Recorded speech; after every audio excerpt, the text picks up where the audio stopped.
오늘 주님께서 가르쳐 주신 기도 8번째 시간입니다. 주기도는 크게 두 부분으로 나눌 수 있습니다. 하나는 하나님을 위한 기도, 또 하나는 우리를 위한 기도. 하나님을 위한 기도 3가지 제목. 하나님의 이름을 위한 기도, 하나님의 명예를 위한 기도죠. 하나님의 나라를 위한 기도, 하나님의 뜻이 이루어지기를 위한 기도, 우리를 위한 기도 3가지. 첫 번째는 일용할 양식을 위한 기도, 두 번째는 용서를 위한 기도, 세 번째는 시험과 악으로부터 우리를 보호해 달라고 하는 기도. 그래서 주기도는 하나님을 위한 기도와 우리를 위한 기도가 아주 균형이 잘 잡혀져 있는 기도의 모델이죠. 오늘 우리에게 주시는 말씀은 우리 자신을 위한 기도 중에 첫 번째입니다. 오늘 우리에게 일용할 양식을 주시옵고 이렇게 기도하라 라고 주님이 말씀하십니다. 우리는 이 대목에서 우리를 위한 기도, 그 첫 번째가 좀 고상했으면 좋을 것 같아요. 좀 격이 있으면 좋을 것 같아요. 양식을 위한 기도를 하라잖아요. 너무 세속적이지 않나요? 좀 영적인 기도, 좀 고상한 기도, 뭐 이런 기도를 3가지 중에 첫 번째로 가르쳐 주시면 좋을 것 아니에요. 그런데 놀랍게도 우리를 위한 기도, 이 기도를 하는데 그 첫 번째가 뭐냐? 육을 위한 기도인 거예요. 양식을 위한 기도인 거예요. 한편으로 보면 지극히 세속적이, 그것을 근데 구하라는 거예요. 여기서 말하는 일용할 양식이 뭘까요? 종교개혁자 루터는 일용할 양식이란 먹을 양식, 집, 건강, 기후, 평화, 국가, 우리가 생존에 필요한 그 모든 것이다 라고 정리를 했습니다. 우리의 육이 생존하는 데 필요한 모든 것을 일용할 양식이다 라고 정의할 수 있습니다. 주님은 우리에게 육의 모든 필요에 대해서 기도하라 그렇게 말씀합니다. 우리는 여기서 질문이 생깁니다. 주님은 우리의 창조자십니다. 내가 나를 아는 것보다 더 잘 아신 분이 우리 하나님이십니다. 내가 나를 아는 것보다 더 잘 아신 하나님께서 나를 자녀 삼으시고 나를 사랑하신다면 다 아시니까 그냥 주시면 안 돼요? 꼭 구해야 줘야 되는, 구하면 주는 거예요? 다 아시니까 그냥 알아서 주면 좋잖아요. 알아서 공급하면 좋잖아요. 사실 불신자는 일용할 양식에 대해서 기도하지 않습니다. 그럼에도 일용할 양식뿐만 아니라 그 사람들 한 달치, 아니 1년치, 아니 평생 쌓아놓고 먹을 만큼 창고에 가득 쌓아놓고 그렇게 사는 부자들도 있다고요. 기도하지 않아도. 그런데 주님은 오늘 우리들에게 일용할 양식을 달라고 기도하라 그렇게 말씀을 하세요. 그렇다면 왜 주님은 이 기도를 우리들에게 드리라고 말씀하신 것일까요? 그 첫 번째, 주님께서 이 기도를 드리라라고 말씀하시면 생존을 위해 기도해야 되겠다라는 말씀이에요. 너의 생존을 위해서 기도하라. 오늘 본문 11절 말씀, 오늘 우리에게 일용할 양식을 주시옵고 라고 말씀합니다. 이 양식은 육의 모든 필요, 의식주를 말합니다. 주기도 6가지 기도 제목 가운데 유일하게 육을 위한 기도입니다. 먹지 않고 생존하는 인간은 아무도 없습니다. 일용할 양식은 생존을 위해 처음이자 끝입니다. 그러므로 양식은 모든 인간에게 가장 중요한 절대적 필요입니다. 때문에 사람들은 새벽부터 밤늦게까지 양식 얻겠다고 눈에 불을 켭니다. 심지어 어떤 사람은 이 양식 얻겠다고 목숨을 겁니다. 주님은 양식이 우리에게 이토록 중요함을 아셨습니다. 그래서 생존을 위해서 기도하라. 네가 기도하면 내가 공급하마 라고 약속하는 내용이죠. 일용할 양식을 기도하라 이 말씀은 너 기도하면 내가 채워주마 하나님의 약속이거든요. 내가 너의 공급자가 되어주마 약속이거든요. 그러므로 어제나 오늘이나 동일하신 그 하나님께서 간구할 때마다 우리에게 필요한 양식을 하나님이 공급하실 줄로 믿습니다. 시편 23편 1절부터 2절 말씀에 여호와는 나의 목자시니 내게 부족함이 없으리로다. 그가 푸른 초장에 누이시며 쉴 만한 물가로 인도하시는도다. 우리 하나님은 우리의 공급자가 되셔서 우리를 푸른 초장, 잔잔한 물가로 마치 양을 인도해 가시는 목자처럼 우리를 오늘 또 공급하실 줄로 믿습니다. 그것이 성경의 약속입니다. 시편 136편 25절 말씀에 모든 육체에게 먹을 것을 주신 이에게 감사하라. 하나님이 우리에게 먹을 것을 주신다는 거지요. 모든 육체에게 먹을 것을 주신 이에게 감사하라. 그래서 일용할 양식을 달라고 기도하라고 하시면 너의 생존을 위해서 내가 공급자가 되어서 너에게 공급해 주마. 그러니 너는 구해라. 네가 받게 될 거야 라는 하나님의 약속이라고 하는 거지. 요한복음 14장 13절부터 14절 말씀에 너희가 내 이름으로 무엇을 구하든지 내가 행하리니 이는 아버지로 하여금 아들로 말미암아 영광을 받으시게 하려 함이라. 내 이름으로 무엇이든지 구하면 내가 시행하리라. 아멘. 하나님이 약속하셨어요. 여기서 우리가 주목해 볼 말씀은 무엇이든지 하나님 앞에 나아가 무엇이든지 구하라는 거예요. 그것이 고상한 우리의 인격 혹은 영적인 문제뿐만 아니라 아주 세속적인 육적인 문제까지도 그 양식까지도 네가 구해야 되겠다. 너의 생존의 필요를 위해서 구하지 못할 것은 없다라는 것입니다. 다 구하라. 내가 너에게 시행해 주마 라고 말씀하세요.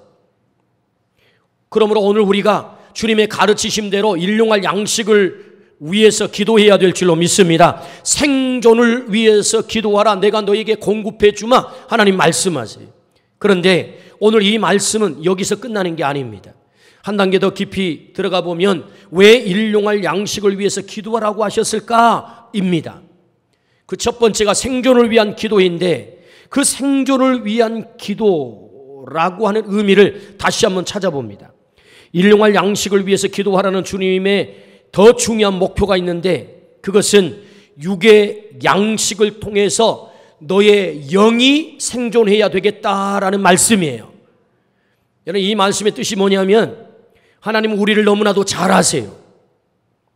우리에게 육의 양식은 너무나도 절박한 문제임을 잘 아세요. 사람들이 언제 하나님에게 갑니까? 등 따숩고 배부르면 하나님께 가지 않습니다. 배고프고 잘 안 되고 병들고 실패하고 문제가 있고 삶이 꼬이고 내 힘으로는 안 되는 한계적 상황에 부딪히면 그때 하나님 앞에 하나님 살려주세요 라고 엎드리는 것이 인간의 특성이란 말이죠. 때문에 우리는 육의 필요가 생기면 하나님 앞에 갑니다. 육의 양식이 필요할 때가 되면 그때 비로소 하나님 앞에 갑니다. 내가 하나님 앞에 가려고 했을 때 언제 가게 된다고요? 육의 필요가 생겼을 때. 그래서 우리는 육의 양식을 달라고 그 필요를 쫓아서 하나님 앞에 갈 때 그때 우리는 하나님을 만나게 된다는 거예요. 하나님을 만나야 사는 것입니다. 하나님과 교제해야 사는 것입니다. 우리의 고기 덩어리가 산다고 성경은 살았다고 말하지 않아요. 우리의 육이 양식을 잘 먹어서 피둥피둥 살이 쪘기 때문에 너 살았어라고 성경은 우리를 살았다고 말하지 않아요. 육의 양식을 잘 먹어 우리의 육이 피둥피둥 살을 쪘다고 할지라도 너는 죽은 목숨이야. 너는 사망이야 라고 성경은 그렇게 진단하는 것입니다. 언제 살았다고 말하죠? 우리가 하나님을 만나고 하나님을 교제하고 하나님을 우리가 체험할 때 비로소 우리의 영이 살았다라고 성경은 말하는 것입니다. 그것을 영생이라고 말하죠. 그러므로 여러분 하나님께서 육의 양식을 구하라 이 말씀은 하나님은 때로 우리에게 육의 피로를 채워주셔서 육의 피로를 느끼게 하셔서 그때 비로소 하나님 앞에 엎드리게 하고 그 하나님 앞에 엎드릴 때 하나님은 우리에게 육의 공급을 채워주실 뿐만 아니라 하나님을 만나게 함으로 우리의 영을 생존하게 한다는 것입니다. 일용할 양식을 구하라라는 말씀은 생존을 구하라 그런 말씀. 생존을 위해서 구하라. 우리의 필요, 우리가 실패하고 우리가 고통당하고 우리가 병들고 우리 인생이 잘 안 풀리고 내가 한계적 상황에 부딪히게 되면 우리는 그때 비로소 하나님 앞에 엎드리게 됩니다. 하나님 앞에 엎드려야 산다는 거예요. 그러므로 하나님은 일용할 양식을 구하라. 왜? 내가 그 시간에 내가 너를 만날 거야. 너와 교제할 거야. 그래야 너는 살게 돼. 라고 말씀을 하는 거죠.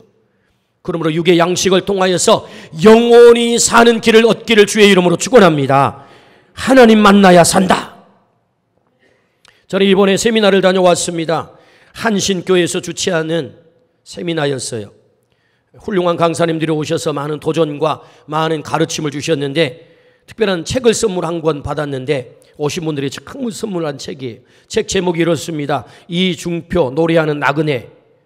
이 한신교회 원로 목사님이신 이미 돌아가셨죠? 그분이 평상시에 설교할 때 또는 강연할 때 하셨던 어록 그것을 모아가지고 책을 내신 거예요. 그 책에 이런 내용이 있었습니다. 18살에 폐병 3기.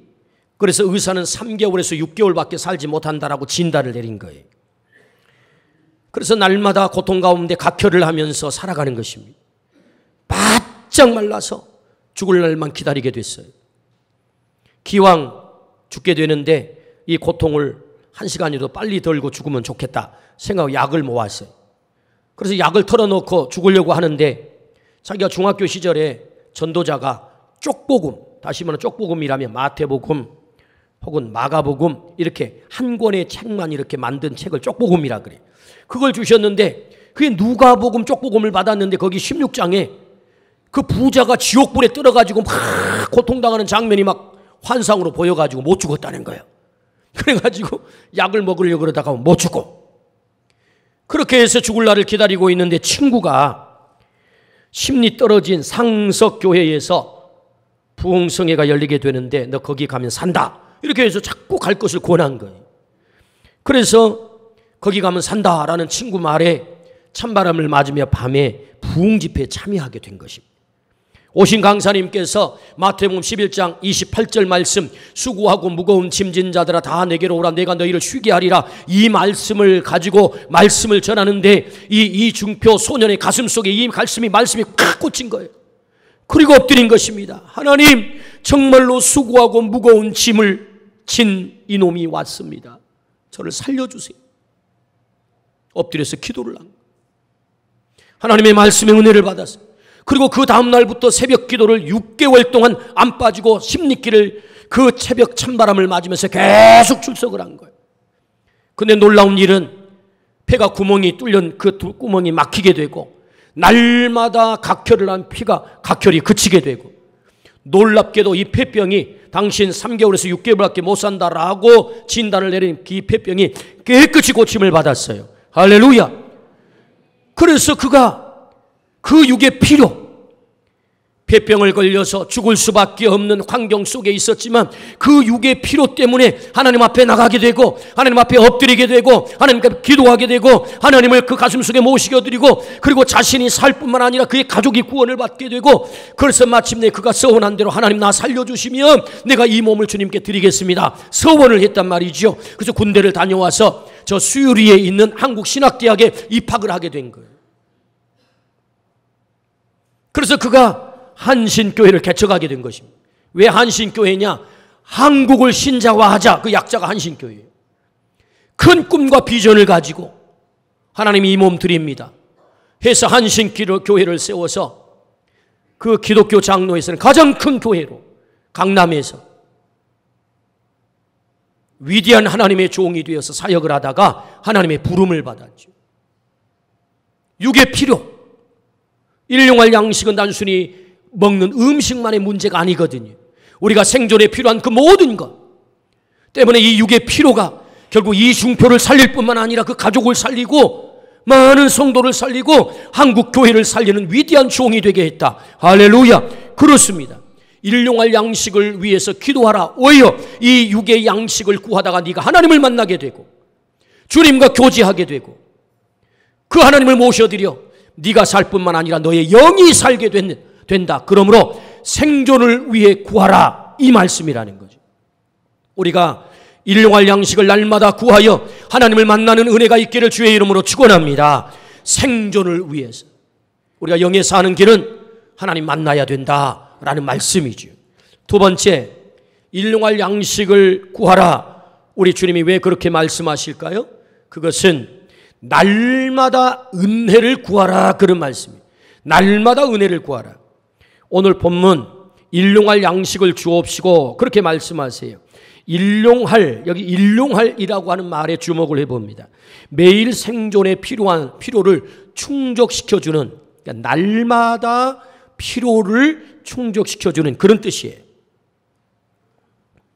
그러므로 날마다 우리는 기도에서 날마다 하나님의 은혜를 체험해야 된다는 겁니다.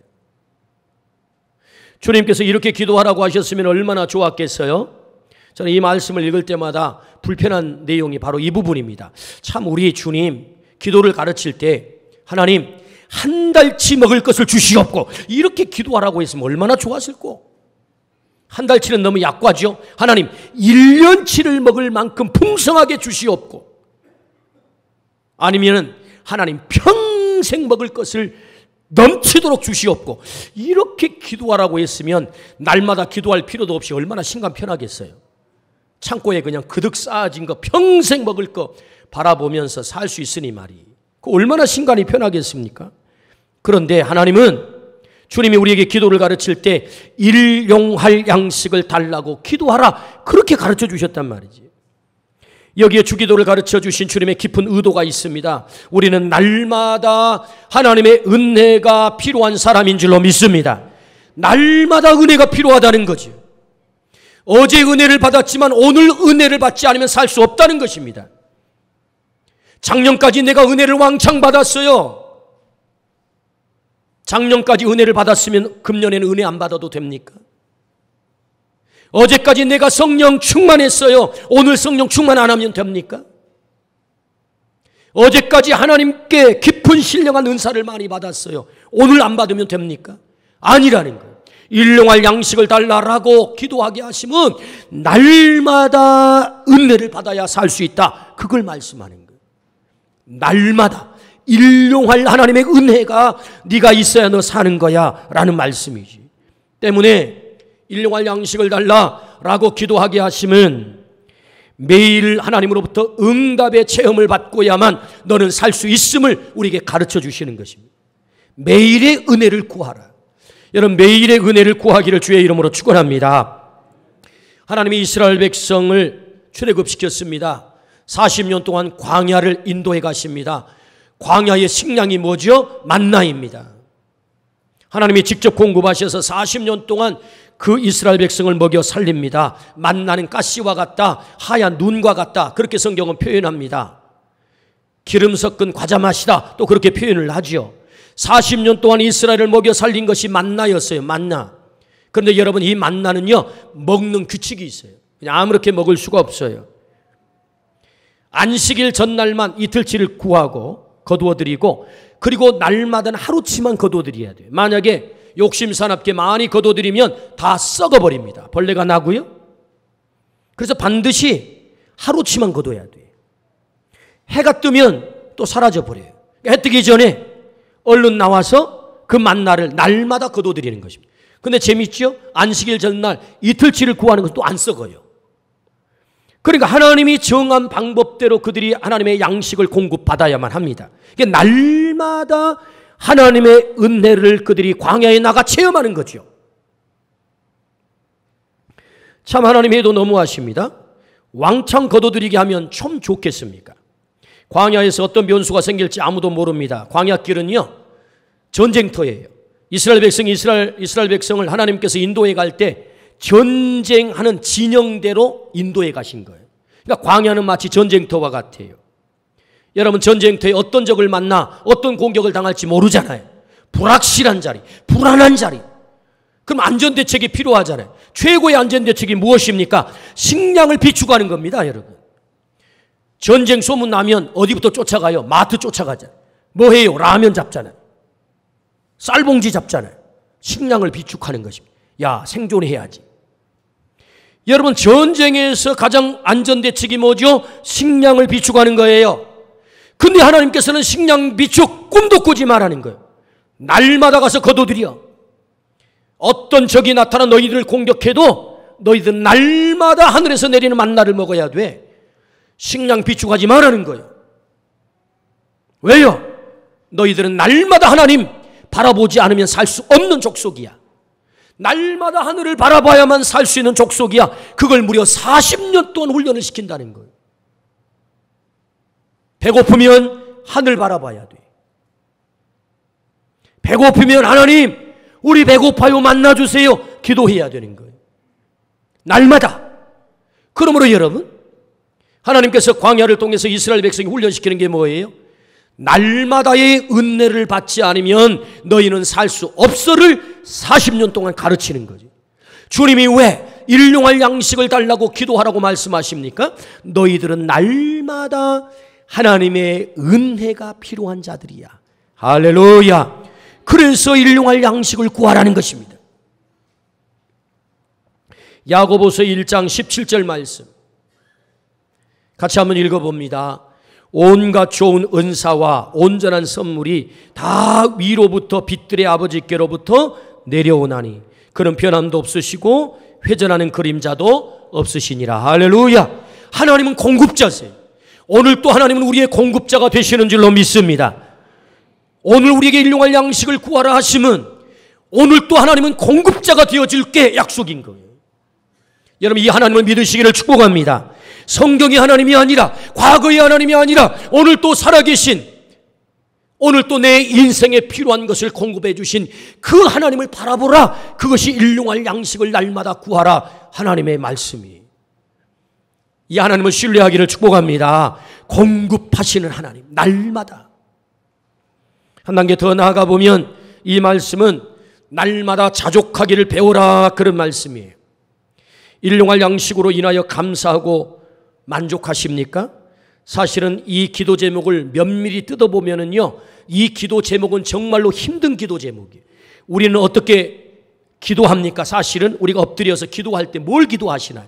하나님, 오늘 하루 먹일 치를 주십시오. 이렇게 기도한 사람 없어요. 저도 가만 보니까 기도할 때 어떻게 기도하냐면, 하나님, 저는 먹을 거 있는데요, 우리 자식들 먹을 거 주세요. 이렇게 기도하더라고. 하나님, 지금은 먹을 것 있는데요, 노후도 보장해 주셔야 되겠는데요, 이렇게 기도하더라고. 하나님, 지금 잔고가 달랑달랑한데 오늘은 먹을 것 같아요. 그런데 이 잔고를 좀 잔뜩 주세요. 이렇게 기도하고 있지, 하나님, 오늘 일용할 양식을 주십시오. 이렇게는 기도하지 않아요. 그러니까 여러분, 이 말씀을 깊이 들어가 보면 문구는 정말 시적이고 아름다운 구절이죠. 오늘날 우리에게 일용할 양식을 주시옵고. 정말 문구는 아름다워요. 그런데 내용은 잔인한 내용이에요, 사실은.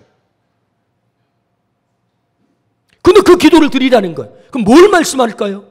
야, 너 탐욕을 좀 떠나야 되겠어. 너 욕심을 좀 떠나야 되겠어.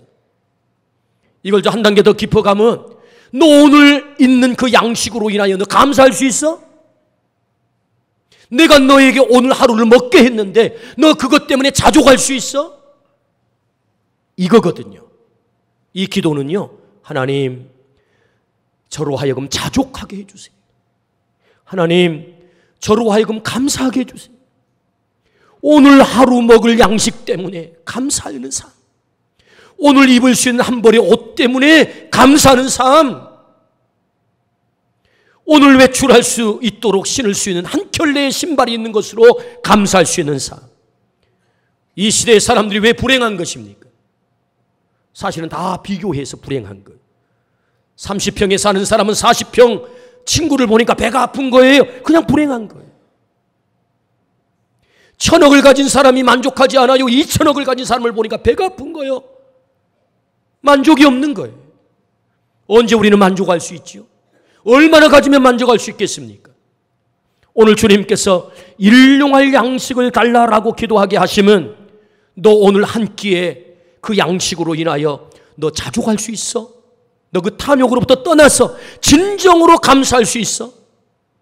하나님이 주신 것 때문에 그 자족의 삶을 너 살 수 있어? 이 기도란 말이죠. 그러므로 일용할 양식을 달라고 기도하라고 가르쳐 주시는 이 주님의 이 마음을 우리가 배워서 오늘 우리에게 주어진 일용할 양식으로 인하여 감사의 삶, 자족의 삶이 되기를 주의 이름으로 축원합니다. 디모데전서 6장 6절부터 8절에 이렇게 말씀하십니다.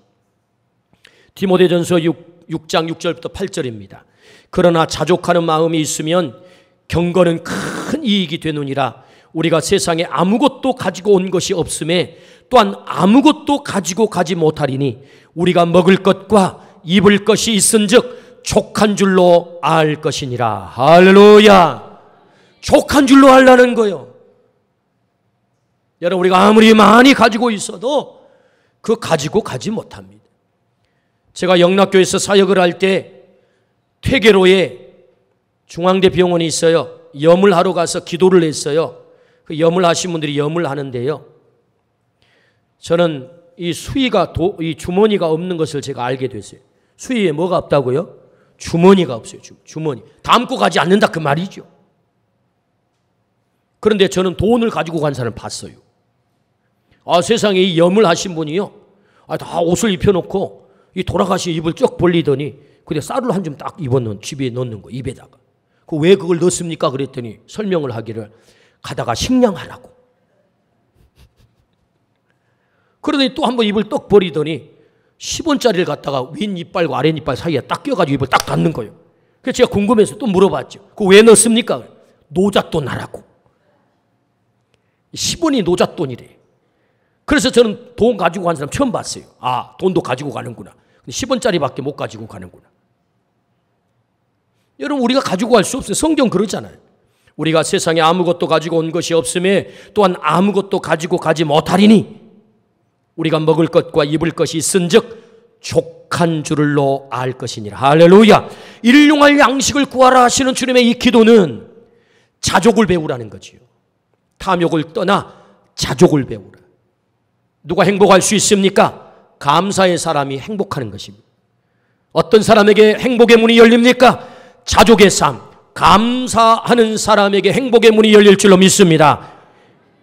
바울 사도는 이 비결을 알았어요. 그래서 빌립보서 4장 11절 말씀에 이렇게 말씀합니다.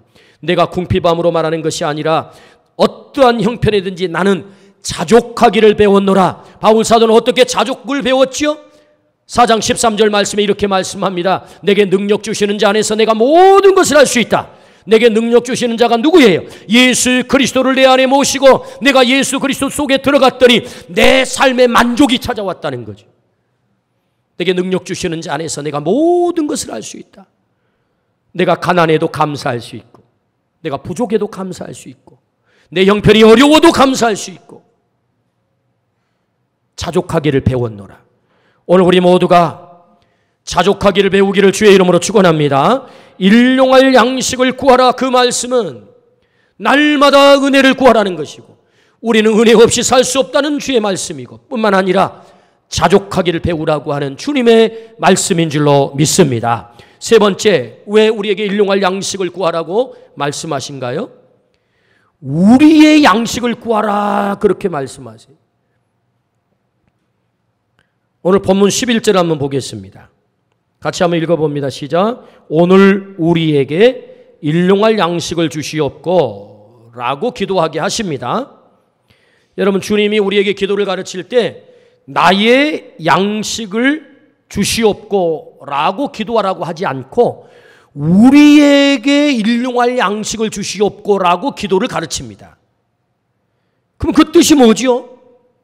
이것은 구제와 선교의 사명을 우리에게 맡겨주신 거예요. 구제와 선교의 책임을 다하라는 것입니다. 주님은 더불어 함께 사는 세상을 위해서 기도하라고 말씀합니다. 나의 양식을 위해서 기도만 하지 말고 너의 양식을 위해서도 기도하라. 그의 양식을 위해서도 기도하라. 한국의 양식을 위해서만 기도하지 말고 저 북한의 양식을 위해서도 기도하라. 저 아프리카의 양식을 위해서도 기도하라. 좀 아멘 좀 합시다. 왜 아프리카 부자 살면 안 됩니까? 나만 부자로 살아야 됩니까? 아니잖아요. 주님이 일용할 양식을 달라고 기도할 때 우리에게 우리의 양식이 우리의 양식. 우리의 양식. 지금 가난하게 살고 있는 그 사람에게도 하나님의 양식을 주십시오. 저만 부자로 사는 것은 의미가 없습니다. 다른 사람 다 가난하고 자기만 부자로 살면 좋을 것 같죠? 그렇지 않아요. 그러면 다 강도로 변해가지고 그 집 쫓아옵니다. 돈 내놔 이러는 거예요. 평화가 깨진다 그 말이죠. 전쟁이 터진다 그 말이죠.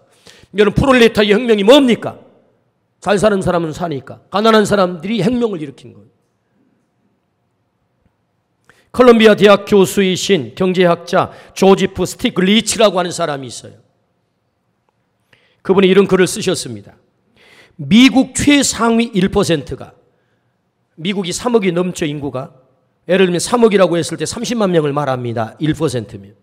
매해 국가 소득의 4분의 1을 긁어모으고 있고 1%, 3억이 넘는 인구 가운데 30만 명이 그 소득의 4분의 1을, 25%를 긁어모은다는 거예요. 재산으로 말할 것 같으면 이들은 미국의 재산의 40%를, 1%밖에 되지 않는 인구가 40%의 재산을 소유하고 있다는 것입니다. 25년 전만 해도 이 수치는 불과 12%에 불과했다. 지금은 25%의 수입을 긁어모으는데 25년 전만 해도 12%를 1%가 차지했어요. 근데 그 속도가 얼마나 빨라지는지 10년 만에 이렇게 증가를 한 거예요. 지난 10년간 이들의 소득이 18% 상승하는 동안 중하위 계층의 소득은 도리어 감소했다. 전체의 부는 증가하는데 계층에 따라서 이 부가 너무 불균형하게 배분이 되는 거예요. 이게 지금. 그것을 우리는 뭐라 그러죠? 양극화라고 하죠. 양극화. 지금 이 시대의 최대의 화두는 양극화입니다.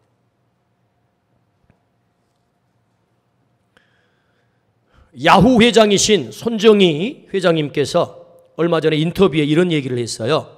여러분의 가정에 이와 같은 로봇가 전부 10년 안에는 다 한 대씩 비치될 겁니다. 그래, 야후에서 지금 로봇을 만들고 있거든요. 말하는 로봇, 사람처럼 생겨가지고, 야, 청소해. 네, 주인님, 청소한다니까요. 야, 앞으로 이 로봇가요, 쓰레기 버리고 와. 그럼 냄새나는 쓰레기인지 안 버려도 돼요. 로봇가 다 해주니까. 야, 오늘 빨래 좀 해라. 에? 네, 알았어요. 집안일 다 해주는 거예요, 로봇가. 그런 로봇을 10년 안에 전부 집에 한 대씩 다 비치한다는 거예요. 이게 꿈 같은 얘기지만 현실이 됩니다. 진짜로. 여러분, 얼마 전까지만 해도 제가 이 286 컴퓨터를 한 대 샀는데요. 그것도 하드웨어 40메가짜리, 요새는 40기가, 100기가짜리를 쓰고 있는데 40메가짜리를. 그때요, 우리 교수님들이 하는 얘기가 앞으로 컴퓨터를 각자 한 대씩 가질 겁니다 라고 얘기할 때 저는 콧방귀도 안 꿨어요. 무슨 컴퓨터를 한 대씩, 무슨 회사에는 한 대씩 있겠지. 그런데 이제는 여러분, 컴퓨터가 한 집에, 스마트폰도 다 컴퓨터거든. 이게 이제 뭐 4대, 5대, 6대씩 다 집에 있어요. 그런 세상이 왔단 말이죠. 그래서 이제는 로봇가 우리 집에 다, 어쩌면 이제 우리 박림교회도 로봇가 앉아서 예배 드릴 때가 올지도 몰라요. 이게 곤란한 시대가 옵니다. 제가 왜 이 로봇 얘기를 하냐면요. 앞으로 미래로 가면 갈수록 기업들은 사람을 고용하지 않습니다. 기계를 고용합니다. 왜? 사람은 골치 아프거든. 노조 일으키지. 그럼 기계를 고용하면 어떤 현상이 나타나게 되죠? 사람에게 분배가 이루어지지 않아요. 생산성은 향상이 돼요. 증대돼요. 그런데 사람에게 분배는 되지 않아요. 그래서 부가 기업주에게 더 집중화되는 것입니다. 기계 주인이 다 가져가는 거예요. 그래서 부는 분배되지 않고 더 집중화가 된 이 양극화 현상이 미래로 갈수록 더 심각하게 된다는 것입니다. 아담 스미스라고 하는 유명한 고전 경제학자, 그런 이런 말을 했습니다. 구성원의 다수가 가난하고 비참한 사회는 결코 번영하고 행복할 수 없다라는 거예요. 구성원의 다수가 가난하고 비참한 사회는, 더불어 함께 살지 않는 세상은 행복할 수가 없다는 것입니다. 너무 당연한 얘기 아닙니까? 우리 주님은 2000년 전에 우리에게 기도를 가르치셨어요. 어떤 기도를? 너 혼자만 사는 기도를 하지 마라. 우리의 일용할 양식을 달라고 기도하라는 거예요. 너의 양식을 위해서도 기도하지만 그의 양식을 위해서 기도하고 우리의 양식을 위해서 기도하라는 것입니다. 더불어 함께 살도록. 그러므로 일용할 양식을 달라라고 기도하게 하심은 너는 선교적 사명을 감당해야 되겠다. 나눔의 삶을 감당해야 되겠다. 섬김의 삶을 감당해야 되겠다. 할렐루야. 그걸 말씀하는 거죠.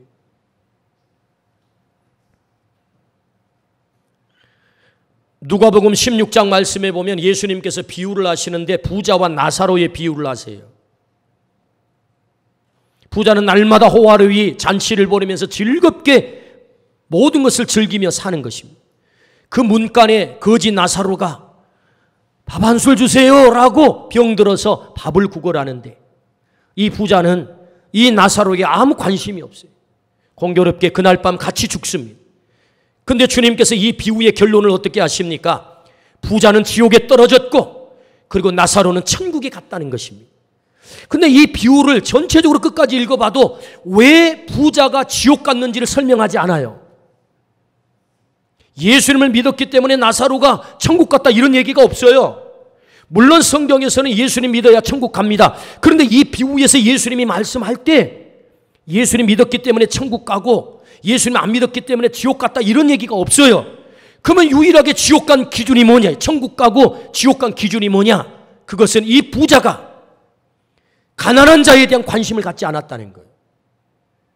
나사로가 밥 한 술 주세요 라고 얘기할 때 날마다 호화로이 잔치하면서도 이 나사로에게 밥 한 술 주지 않았다. 부자가 나누지 않았다는 거예요. 섬기지 않았다는 거예요. 이것이 결국 지옥불에 떨어졌다의 결론이에요. 일용할 양식을 달라고 기도할 때 우리의 양식을 위해서 기도하게 하십니다. 너는 나누는 삶을 살아야 되겠어. 섬김의 삶을 살아야 되겠어. 너 잘 먹고 잘 산다고 그거 행복한 것 아니야?를 가르쳐 주는 거지. 예수님께서 마지막 때에 심판주로 재림하셔서 오셔가지고 양과 염소로 가른다는, 오른쪽은 양, 왼쪽은 염소. 그 기준이 뭐냐?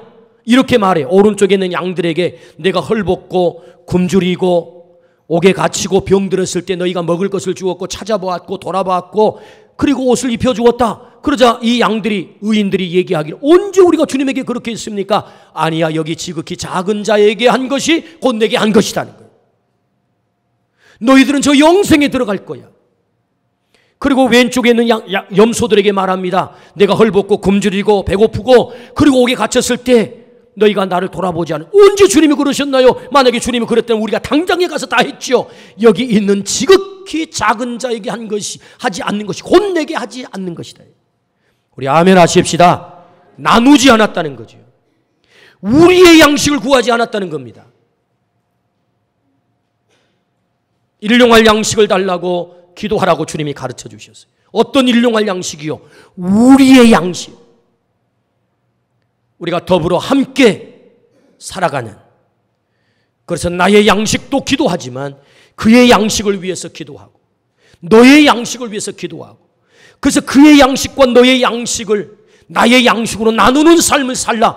이것이 오늘날 우리에게 일용할 양식을 주시옵고의 기도이다 라고 말씀하는 거예요. 오늘 이 말씀을 우리가 순종하여서 오늘날 우리에게 일용할 양식을 주시옵고 기도함으로 이 육의 피로를 채우기 위해서 하나님 앞에 나가 하나님을 만나 우리의 영이 살고 날마다 공급해 주신 하나님의 그 은혜를 맛봄으로 우리가 살고 뿐만 아니라 우리의 양식을 구하여 그도 더불어 함께 살리는 이 삶을 사시기를 주의 이름으로 축원합니다. 아멘. 기도하십시다. 하나님 아버지,